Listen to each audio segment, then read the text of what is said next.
Un drôle de bruit pour débuter cet épisode du podcast Paroles d'Histoire, c'est celui des tailleurs de pierre du château de Guédelon. Guédelon, un château du XIIIe siècle, mais dont le chantier a débuté au XXe siècle. Un paradoxe temporel et un lieu fascinant où on fait de l'archéologie expérimentale tout en accueillant des centaines de milliers de visiteurs. On en parle aujourd'hui dans Paroles d'Histoire avec le sociologue Emmanuel Glaise qui a travaillé sur place, une émission de la série Faire de l'Histoire autrement dont vous retrouvez les autres épisodes consacrés par exemple aux youtubeurs, à la télévision, aux arts martiaux, sur le site paroleshistoire.fr et sur la chaîne YouTube du podcast. Vous trouverez aussi sur le site un bouton PayPal qui vous permet de soutenir le podcast en contribuant aux frais de matériel et d'hébergement internet, ce que vous pouvez aussi faire en passant par la boutique de Paroles d'Histoire. Tout de suite, direction la Bourgogne, le château de Guédelon. Merci et très bonne écoute.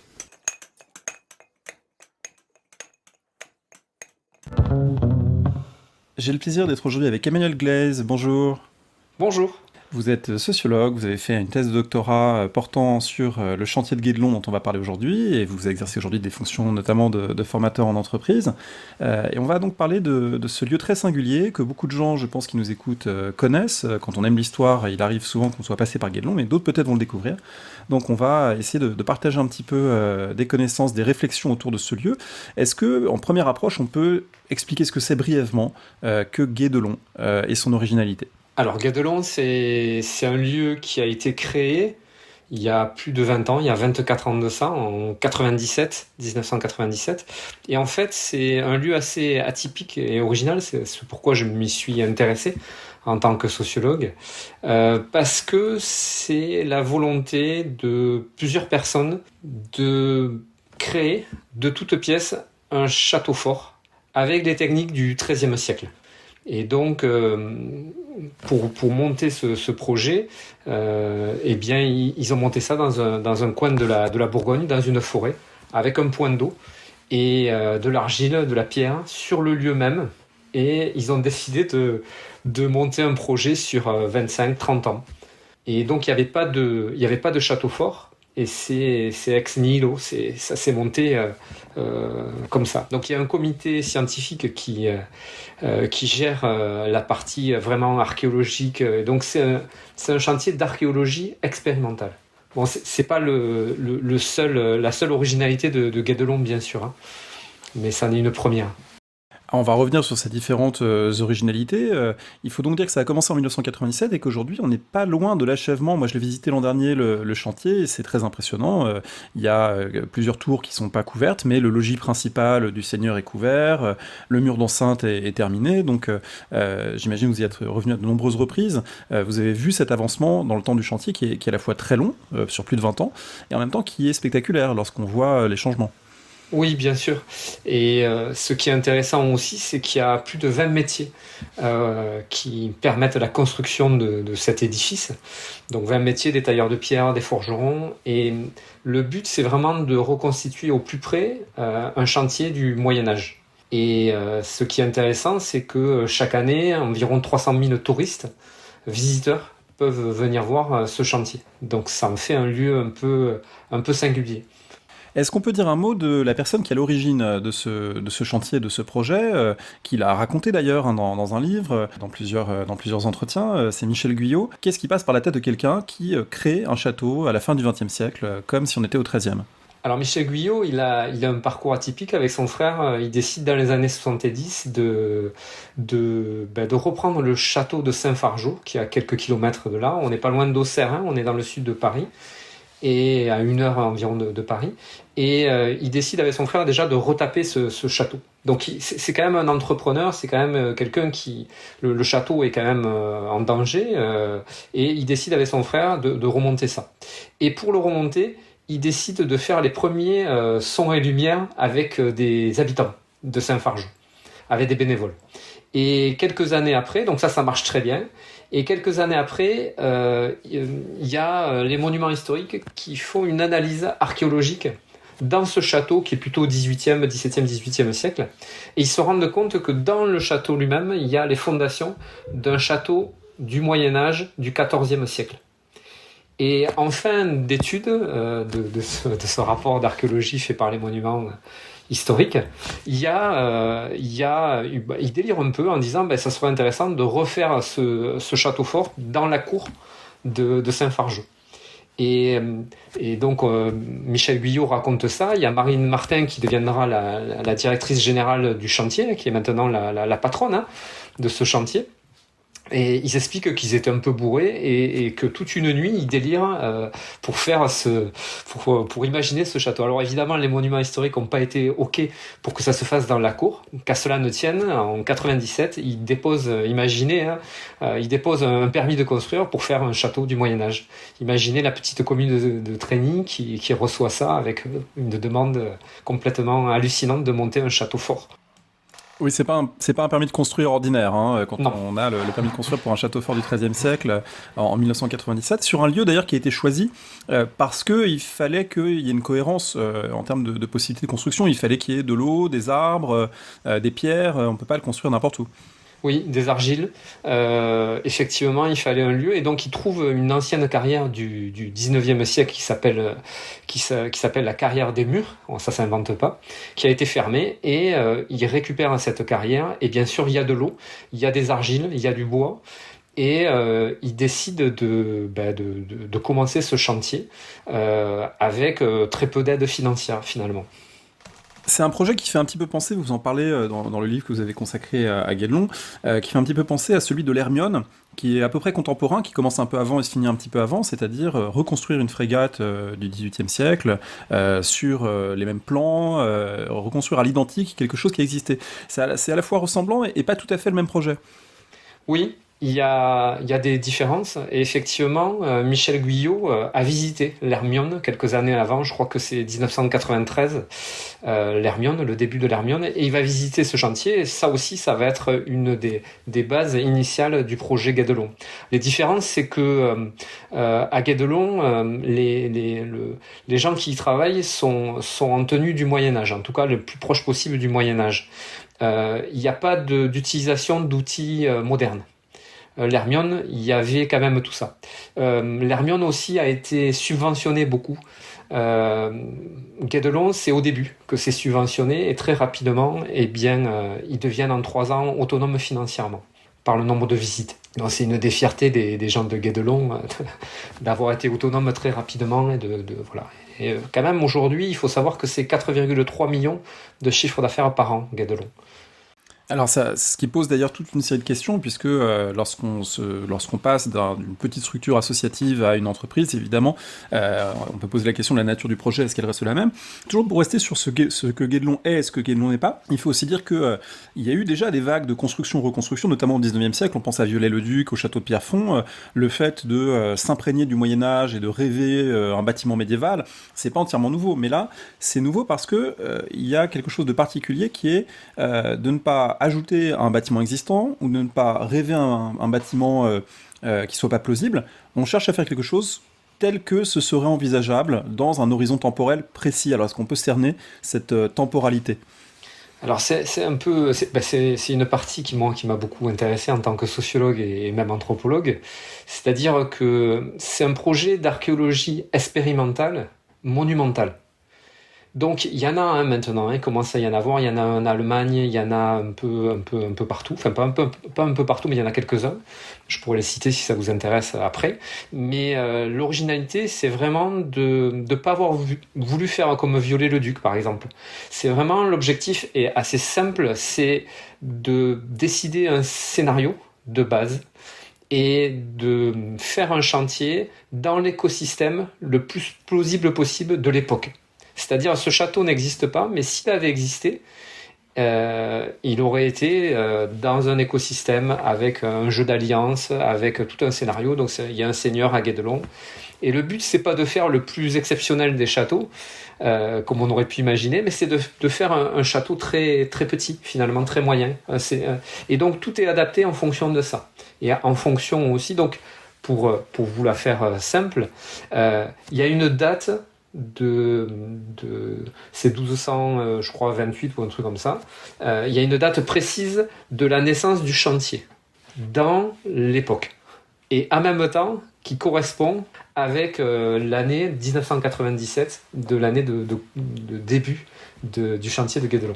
Et cette date de 1228, elle a du sens aussi parce qu'elle permet de construire un château en se rattachant à un type de construction, à un type d'architecture qu'on appelle l'architecture philippienne, parce que c'est après le règne de Philippe Auguste, et du coup il y a quelque chose qui est finalement assez répandu sur le territoire de ce qui était le royaume de France, avec un type de bâtiment, un type d'enceinte, un type de logis à l'intérieur, etc. C'est une architecture qui a ses particularités, avec évidemment des variantes locales. Donc l'idée, c'est de créer un scénario qui fasse sens par rapport à ce moment précis du Moyen-Âge. C'est pas un château du tout interchangeable. Il n'aurait pas été fait comme ça, ni en 1400, ni en 1100. Exactement. Donc l'objectif, c'est de se servir de modèles existants en France et de prendre des morceaux d'architecture, d'aller les voir, d'aller les mesurer.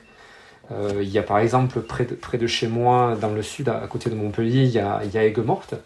Aigues-Mortes, c'est dans la continuité effectivement des modèles de Philippe Auguste. Hein. C'est lui qui va, avec ses architectes, commencer à créer un modèle un peu plus rationnel de château fort, un modèle reproductible, avec plein de variations, dès la fin du XIIe siècle et au début du XIIIe siècle, et qui va se répandre jusqu'au XVe siècle. Et l'objectif, c'est très original, ça aussi. C'est de faire valider par un comité d'experts, un comité d'universitaires, de chercheurs, toutes les avancées du chantier. Et ça aussi, c'est assez original comme point de vue. On va sans doute reparler de cette dimension scientifique. Juste avant, je voulais vous demander comment, entre guillemets, vous êtes tombé dedans, puisque vous l'avez dit, on l'entend, vous n'êtes pas bourguignon.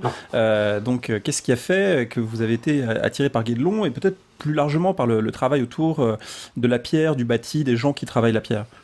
Alors, je suis à la base universitaire, donc j'ai fait une thèse et j'ai poursuivi un rêve, hein, finalement. Alors c'est une honte, il ne faudrait pas que je le dise, parce que s'il y a des étudiants ou des professeurs qui m'écoutent, ils vont rigoler. J'ai mis 10 ans à faire ma thèse. Et pourquoi j'ai mis 10 ans? Parce que j'ai voulu réaliser un rêve. Et mon rêve, c'était vraiment de comprendre les liens entre l'homme et la pierre. Donc je me suis inscrit dans un certain nombre de recherches contemporaines, Bruno Latour, en anthropologie, tout ça. Nathalie Heinich, qui a fait ma préface, que j'ai eu l'honneur d'avoir en préface. Tous ces gens-là ont travaillé et ont commencé à voir qu'il pouvait y avoir une analyse de la société, de la sociologie, à travers aussi la matière. Que la matière, les objets, avaient quelque chose à raconter. Et donc moi, je suis parti un peu partout à travers le monde pour voir les lieux de la pierre. Je suis allé en Afrique du Sud, je suis allé au Brésil pour voir les pierres précieuses, je suis allé en Sicile, en Allemagne, un peu partout. Et en fait, ce qui est ressorti, c'est que finalement, j'ai fini par mettre les pieds en France. Et pourquoi en France, à Guédelon? Parce que j'ai trouvé sur un lieu relativement clos mon petit paradis de sociologue. C'est-à-dire que sur 11 hectares, alors c'est plus grand maintenant, hein, c'est plus de 90 hectares le site de Guédelon, mais sur 11 hectares, j'avais tout à portée de vue. Et tout en vase clos. C'est-à-dire que l'originalité aussi de Guédelon, c'est qu'on peut y voir tout. De l'extraction de la matière jusqu'au mur. Et ça m'a beaucoup passionné et j'ai pu voir tout ça et puis participer. Parce que mon travail, ça a été bien sûr d'aller taper dans le caillou. Je ne pouvais pas faire une thèse sur la pierre sans moi-même participer à ce chantier. Et donc j'ai pu faire plusieurs séjours en tant que bénévole. Et ça a été passionnant parce que mon regard, bien sûr, sur le travail manuel, sur la pierre, a complètement évolué. Je ne suis pas rentré dans la thèse comme j'en suis sorti. Bon, c'est souvent le cas quand on fait une thèse, mais là particulièrement, je crois. Alors c'est très intéressant parce qu'effectivement, quelque chose qui court en filigrane dans ce que vous racontez, c'est que le château est construit et transformé par les hommes, mais les hommes sont transformés par le château. Et vous prenez l'exemple des tailleurs de pierre qui ont une excroissance sur le petit doigt de la main droite, je crois, parce que finalement c'est l'appui de la massette, et donc ça transforme leur corps, mais on pourrait dire au-delà que ça transforme peut-être leur façon de penser, leur façon de s'inscrire dans le temps, leur rapport au travail, etc. Donc cette idée que suivre un chantier qui s'inscrit dans la durée, c'est aussi une manière de comprendre des transformations des individus dans cette durée. Ça a été aussi un peu un des fils directeurs de votre travail? Oui, plus particulièrement de la thèse. Donc dans la thèse, il y avait une étude de cas, c'était Guédelon, mais j'ai aussi interviewé une trentaine de praticiens de la pierre, que ce soit des architectes, enfin des gens qui pratiquaient quotidiennement la pierre. À Guédelon, c'est pareil, bien sûr. Et en fait, je me suis rendu compte qu'il y avait une philosophie pratique des gens qui travaillaient concrètement la pierre tous les jours, qu'en fait ça les changeait. Et comment j'ai su ça? Eh bien, c'est en arrivant à créer une connivence avec eux et à parler avec eux dans les entretiens que j'ai pu mener. En touchant leur intimité de la pierre, ils me l'ont livré, ils m'ont fait confiance, ça c'est vraiment intéressant pour moi. Je me suis rendu compte qu'ils faisaient quelque chose à la pierre, mais que la pierre leur faisait quelque chose et les transformait. Et ça donnait une philosophie pratique qui était totalement passionnante. Si vous voulez, je vous donne un exemple de ça. Par exemple, j'ai interviewé des compagnons du Tour de France, et quand je parlais avec eux, ils me disaient la pierre, ça forge le bonhomme.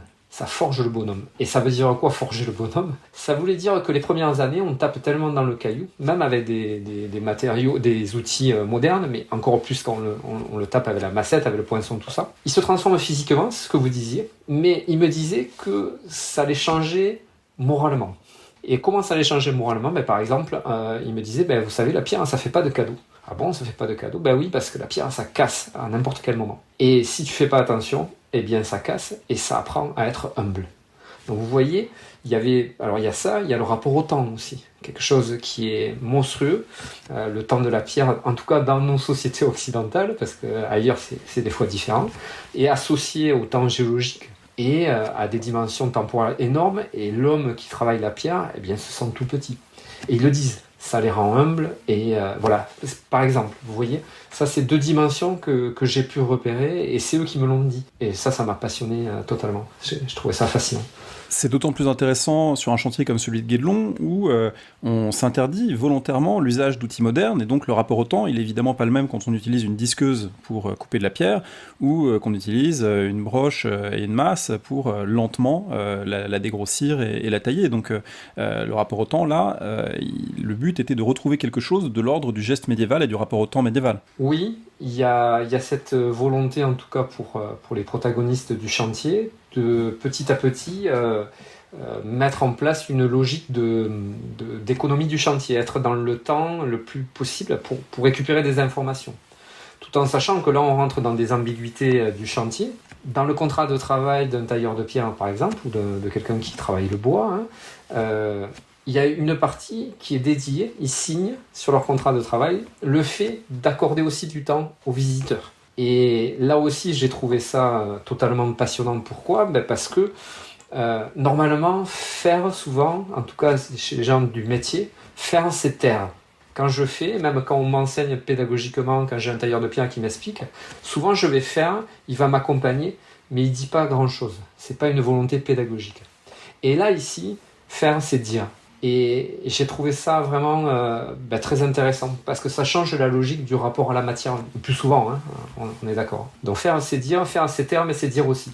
Alors il faut peut-être dire un petit peu à quoi ça ressemble quand aujourd'hui on se rend à Guédelon, il y a un parking, il y a un accueil, et puis progressivement une découverte du site, et un site qui ne se limite pas au chantier de ce château. Le chantier du château, c'est l'élément central autour duquel tout converge, mais il y a toute une série d'autres éléments nécessaires, rendus nécessaires d'ailleurs par le chantier et la visée de reconstruire l'écosystème d'un chantier médiéval. Et puis il y a ces gens qui y travaillent, qui sont pour une partie des salariés, pour une partie des bénévoles, même si c'est peut-être plus compliqué, le terme n'est pas absolument exact. En tout cas, il n'y a pas que le château. Qu'est-ce qu'on voit d'autre quand on va à Guédelon aujourd'hui ?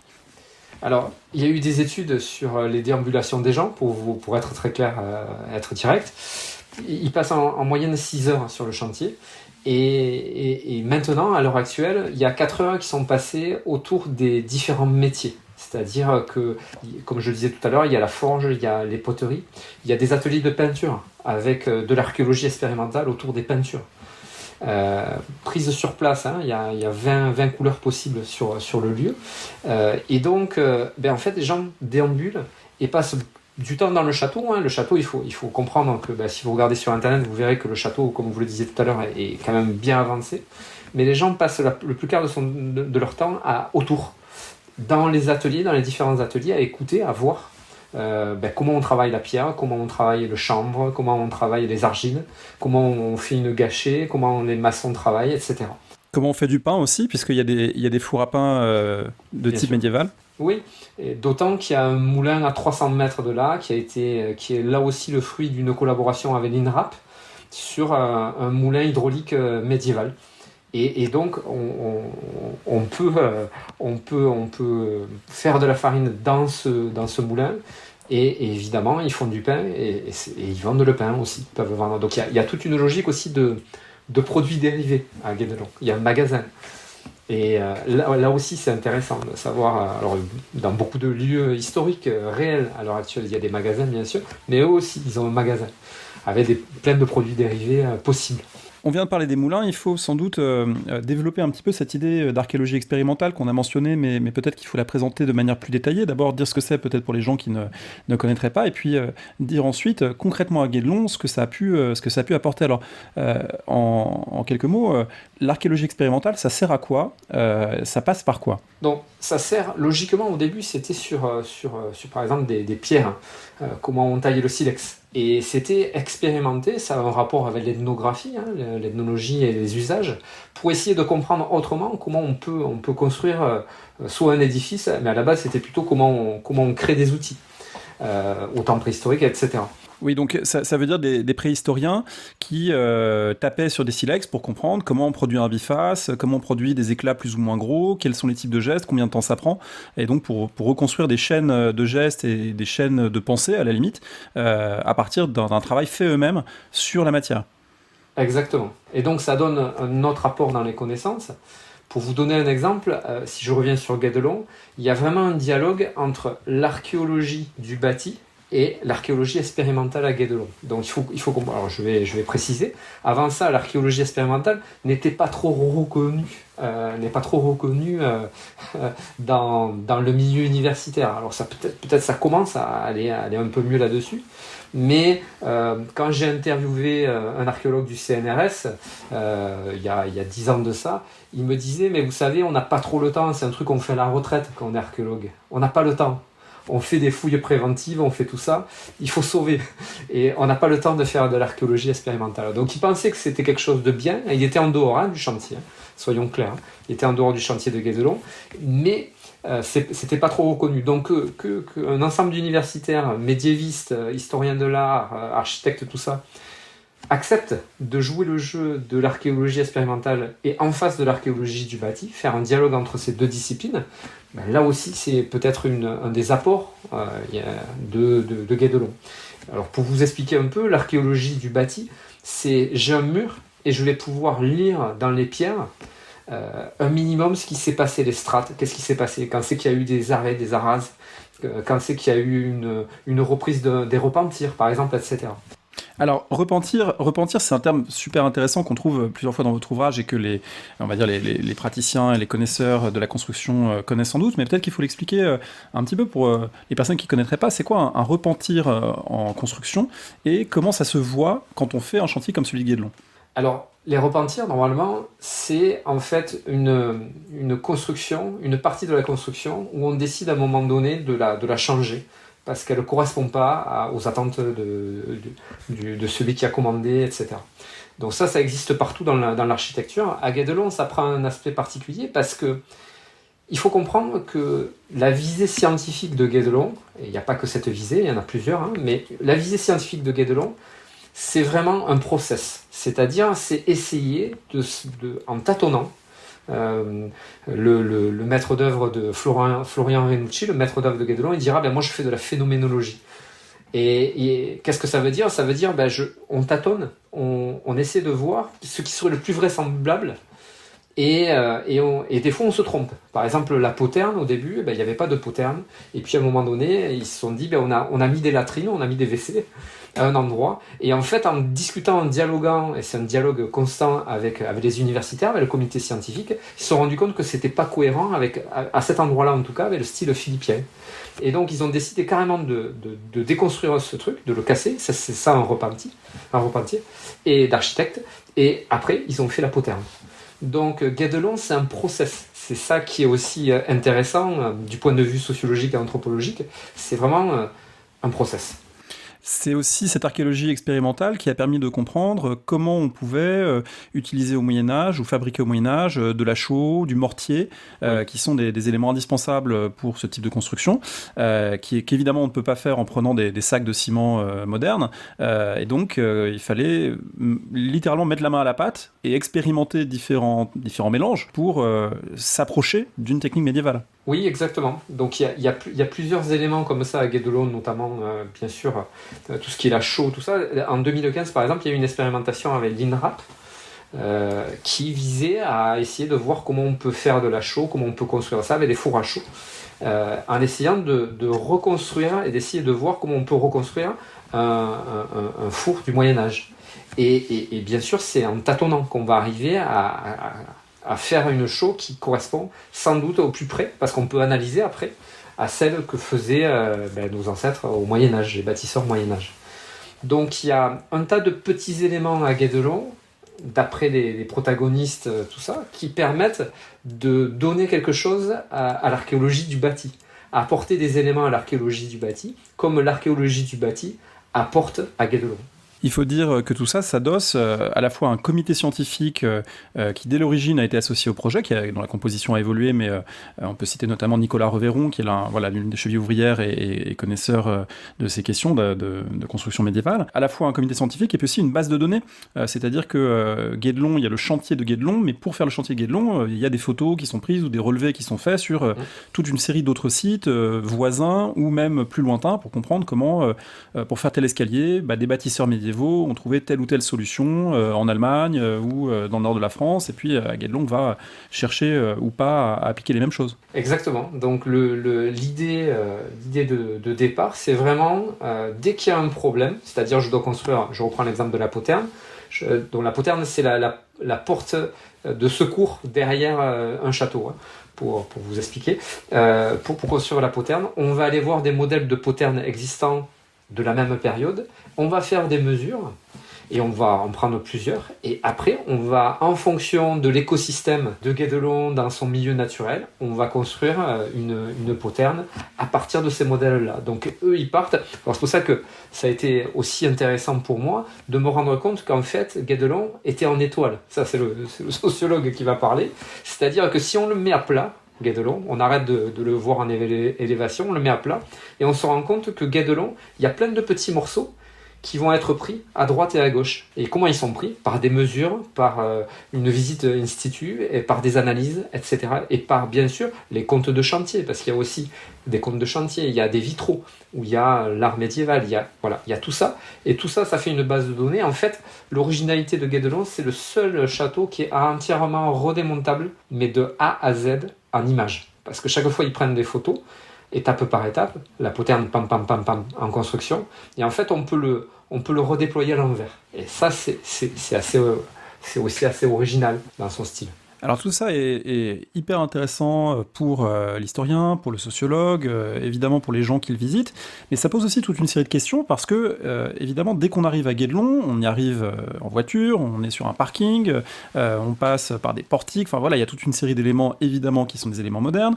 Les gens qui y travaillent ont des tenues de type médiéval, mais aussi des casques lorsqu'ils en ont besoin, lorsqu'ils sont sur certains postes du chantier, ou des chaussures de sécurité, donc on ne peut pas totalement, évidemment, jouer le jeu du Moyen-Âge, d'autant moins que, évidemment, les gens qui travaillent à Guédelon ne sont plus les sujets d'un seigneur, mais sont soit des employés, soit des bénévoles, des observateurs, mais en tout cas, ils sont plus dans le cadre des relations de travail du monde féodal.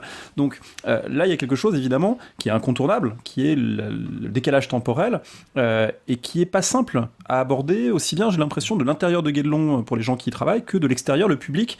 Finalement, vous dites dans votre livre, il y a des gens qui sont déçus, qui disent pourquoi lui il fume une cigarette, ça n'existait pas au Moyen-Âge. Donc c'est comme s'il y avait une promesse d'authenticité qui est évidemment impossible à tenir dans toutes ces dimensions, qui n'est même pas une promesse faite totalement, et puis par rapport à ça, plein de décalages ou plein d'incertitudes. Oui, parce que, en fait, Guédelon, même sans le vouloir, se fonde sur un certain nombre de valeurs, en fait. Et une des valeurs que viennent chercher les visiteurs, et ça je m'en suis rendu compte en interviewant des gens, en écoutant sur place ce qu'ils disaient, leurs remarques, en faisant moi-même, en participant à des visites, il y a des visites guidées bien sûr à Guédelon, je me suis rendu compte que effectivement cette question de l'authenticité, il y a d'autres valeurs, hein, il y a la valeur de travail, il y a un tas de valeurs qui sont questionnées à Guédelon. La valeur d'authenticité est excessivement présente. Et en fait, on est dans la sociologie des valeurs, hein, et donc en fait, dès qu'il y a une faille, les visiteurs vont s'y engouffrer. Et donc ça donne des situations cocasses. Le chantier est très clair là-dessus. Ils disent, nous, on vise une authenticité maximale, mais on est pris en étau par exemple par le droit du travail. Et les inspecteurs du travail, ils sont là et ils vont dire, mais attendez, la machine, si elle est comme au Moyen-Âge, il y a un mort par jour. Et donc ça crée, c'est ce qui m'a beaucoup intéressé aussi, des objets hybrides. Ça crée des actes de langage où effectivement, alors les cigarettes, elles sont proscrites, hein, mais par exemple, il y a des casques de chantier, c'est obligatoire, hein, parce que si vous prenez une pierre sur la tête, c'est fini pour vous, hein, quand vous êtes salarié ou quand vous travaillez là-bas en tant que bâtisseur, en tant que bénévole. Bien sûr, le casque va être avec un chapeau de paille, par exemple. Et donc ça, les visiteurs, ils vont le voir et ils vont pas pouvoir s'empêcher de dire, mais attendez, c'est quoi ? C'est pas authentique, ça. Donc la question de l'authenticité, elle est questionnée parce que les gens ont toujours peur de se faire avoir. Et comme il y a une grosse dimension temporelle à Guédelon, un gros enjeu entre une tension vers le 21e siècle et une tension vers le 13e siècle, ça rend très complexe les relations temporelles à Guédelon. Avec pas mal d'ambiguïté ou d'incertitude, parce que vous dites qu'il y a des gens extérieurs au projet qui disent on n'est pas dupes, on est sûr qu'en fait, dès qu'il n'y a pas de touristes, ils utilisent des machines, en réalité, tout ça c'est du pipeau. Il y a une série d'acteurs extérieurs, notamment dans certains milieux de la restauration du patrimoine, qui disent finalement, c'est un discours d'authenticité, mais en fait derrière c'est Disneyland, ou c'est la modernité qui est cachée. Donc on voit que ça attise aussi des tensions au sein même de gens qui pourraient partager les mêmes préoccupations, mais qui finalement questionnent aussi cette dimension. Oui, Guédelon est le sujet de controverse. Et donc ça permet... Alors j'y suis allé par exemple, il y a pas si longtemps, en 2019, je suis retourné, j'ai dormi à côté, tout ça. Et quand je suis allé, pour vous donner une anecdote claire, quand je suis allé dans une guinguette manger en dehors de Guédelon, j'ai dit, j'ai écrit un bouquin sur Guédelon, je fais une conférence ce soir. Les gens, pas loin, sont encore en disant, sont pas contents de Guédelon. Alors que ça apporte beaucoup d'emplois, hein, dans le coin et ça fait rayonner cette partie de la Bourgogne. Et ils disent, mais non, mais il y a un château là. Et pourquoi on ne met pas l'argent dans ce château ? Un château historique sur la commune. Donc il y a toujours cette ambiguïté, et même si ça va mieux, hein, parce que la question que je me suis posée en tant que sociologue, c'est comment on peut construire une crédibilité qui vise à édifier un château du XIIIe siècle au XXIe siècle. C'est ça ma question d'anthropologue et de sociologue. Et petit à petit, je veux dire, il y a quand même l'INRAP qui travaille avec Guédelon. Ils se sont quand même positionnés avec Notre-Dame. Voilà, ils ont proposé leur service, leur savoir-faire avec Notre-Dame, Notre-Dame de Paris. Mais ça reste entier. Pourquoi ? Parce que ça touche à des valeurs. Il y a la dimension économique, il y a la dimension écologique, il y a la dimension pédagogique. Donc vous voyez, c'est un feuilleté d'identité sous tension, Guédelon. Et c'est ça qui est passionnant. Parmi les éléments modernes, moi, il y en a un que j'ai relevé en vous lisant, que j'ignorais. Finalement, si le fait de monter les murs a été fait suivant des techniques médiévales, en revanche, ce qui n'a pas été fait sur des techniques médiévales, c'est la préparation du sol. Parce que pour préparer le sol, pour recevoir les fondations du château, il en est passé par ce qu'on appelle du compactage dynamique. Oui. J'ai découvert ça en vous lisant. C'est des masses de métal lâchées d'une hauteur sur le sol pour le densifier. Bon, et alors ça, pour le coup, on est à peu près sûr que c'était pas fait comme ça au XIIIe siècle. Oui, exactement. Parce qu'il y a la dimension sécurité. C'est-à-dire que le droit du travail met sous tension et aussi fait que c'est visitable, hein, parce que sinon ça ne le serait pas. Les autorisations ne seraient pas données, la dimension pédagogique serait exclue. Si on ferme le chantier et qu'on fait une expérimentation, à la limite, il faudra quand même compacter le sol. Et c'est ça qui est intéressant, c'est-à-dire qu'il y a vraiment différentes dimensions qui s'entrecroisent et comment elles tiennent. Mais c'est toujours un peu la question des sociologues. Hein. Quand il y a une organisation, en plus là c'est une organisation matérielle croisée avec une organisation humaine, mais comment ça peut tenir ? Et effectivement, il y a certaines dimensions qui ne sont pas du Moyen-Âge. Les échafaudages ont été verrouillés pour que les gens se cassent pas la figure. Au Moyen-Âge, il y avait des fois sur certains chantiers qui ont duré 1 an et demi, il y avait un mort par jour. C'est pas possible. Parmi les tensions que vous avez relevées, il y a aussi celle qui est liée à la nature, on va dire à l'inscription aujourd'hui pédagogique, mais aussi commercial. On a parlé des produits dérivés et au fait que cette structure associative, au départ, s'est transformée en société anonyme. Qui dit société anonyme dit salarié, dit patron, dit finalement fonctionnement d'une entreprise. Et là aussi, il y a une tension parce qu'il me semble qu'il y a pas mal de gens, y compris parmi les gens qui y travaillent, qui vont à Guédelon pour y chercher justement quelque chose d'un peu hors des relations capitalistiques modernes, quelque chose de hors du temps, quelque chose lié à une forme d'authenticité, une forme de durée, d'enracinement, de rapport humain authentique. Encore une fois, l'idée d'authenticité, elle est souvent mobilisée.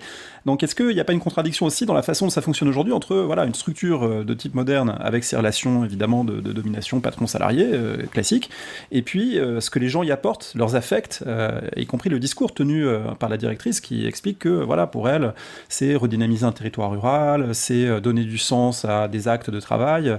Là aussi, est-ce qu'il n'y a pas une tension dans ces deux dimensions ? Bien sûr, il y a eu beaucoup de tensions à certains moments, notamment au passage en 2006. Je suis présent puisque je suis bénévole. Et on passe effectivement du statut d'association de loi 1901, avec un président, etc., l'association de loi 1901, à une SAS, Société par Action Simplifiée.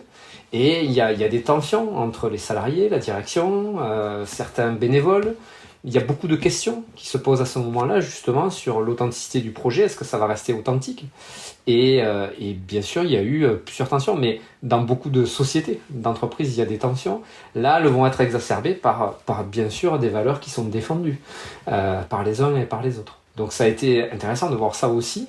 Ce que je voudrais rajouter, c'est que ce qui fait aussi la spécificité pour moi de Guédelon, c'est que il faut l'inscrire aussi dans un écosystème plus large. Ce qui fait la force de Guédelon aussi, son intérêt pour les visiteurs, c'est ce que vous disiez, c'est qu'on est dans des temporalités très rapides. Nos sociétés sont hyper rapides.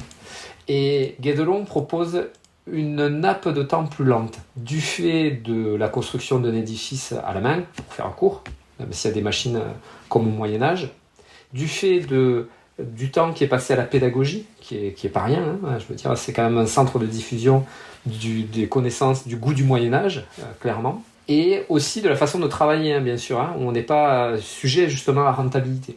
Donc, pour moi, il y a une nappe de temps un peu plus lente. Et quand vous écoutez les gens, ils vous le disent. C'est un chantier hors du temps. Voilà, c'est pour ça que je pense que Guédelon est en partie une utopie concrète.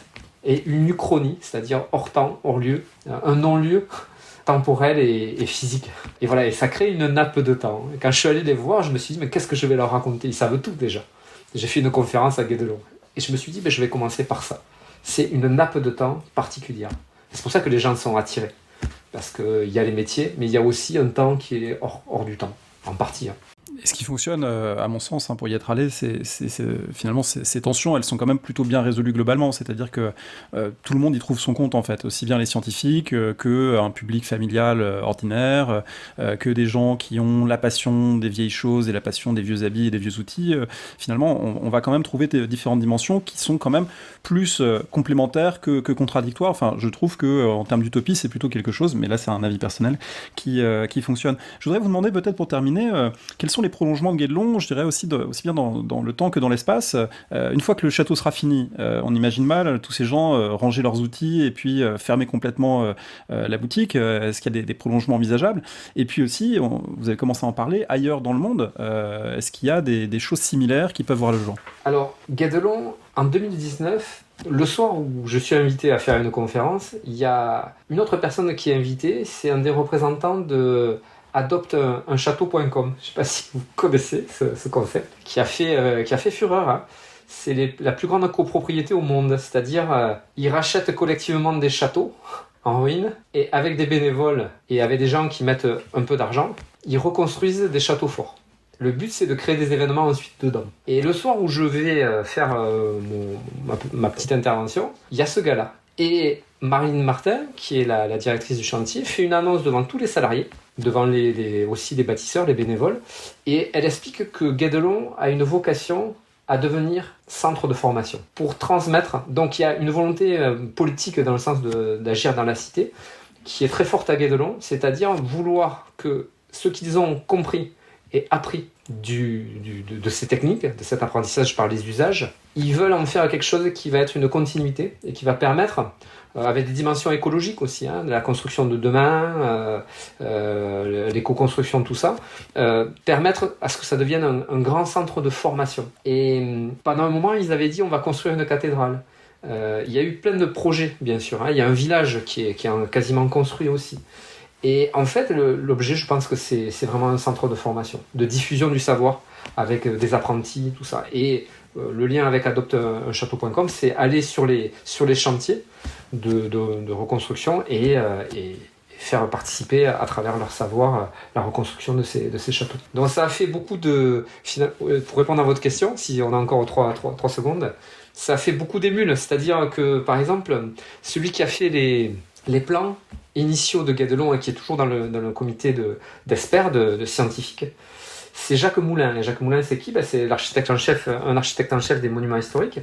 Et par exemple, là, eh bien, ça fait quelques années que la basilique de Saint-Denis, il y a une flèche et ils ont décidé, jusqu'en 2028, je crois, de refaire cette flèche qui avait été enlevée au 19e siècle et de faire un chantier ouvert au public.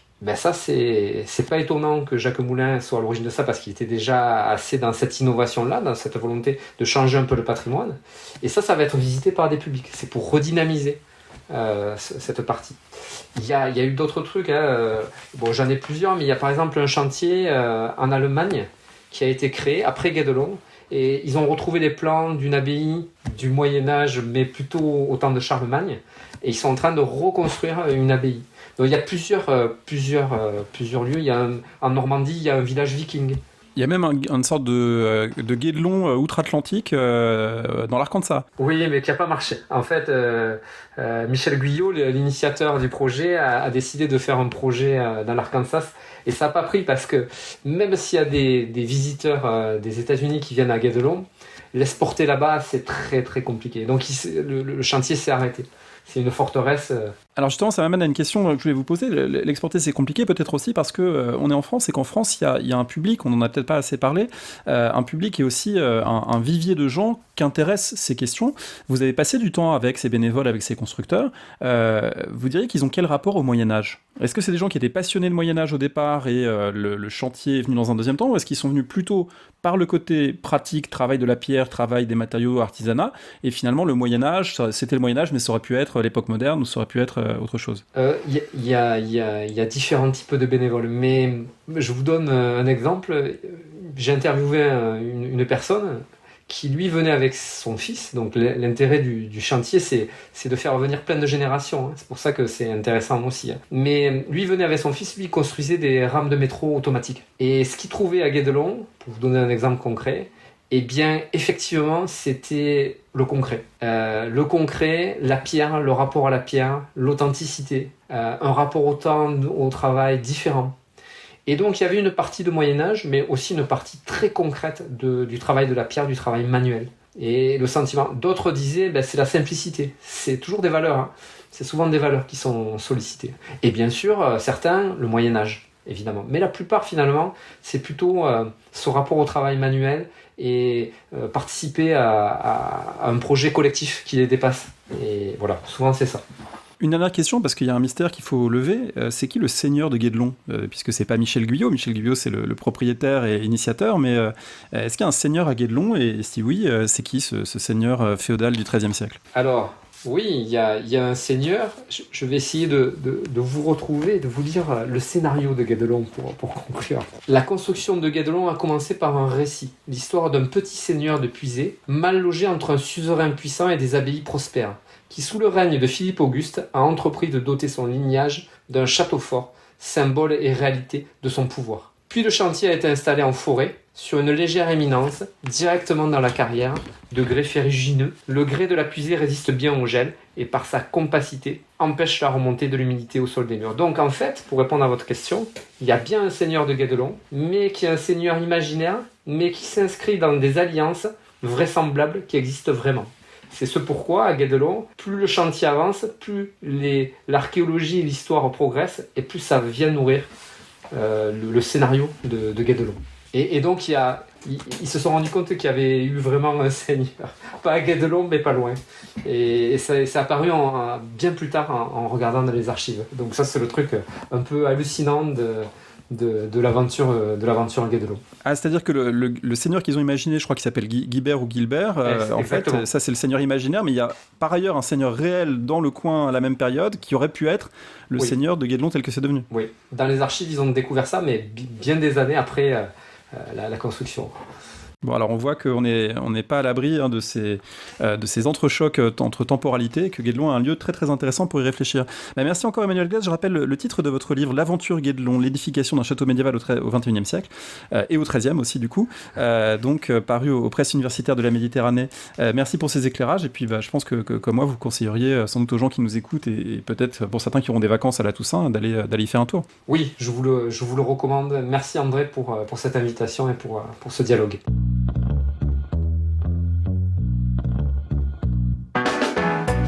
Merci de nous avoir écoutés. Rendez-vous sur le site www.paroledhistoire.fr pour toutes les informations sur le podcast, pour vous abonner, écouter ou télécharger les autres émissions.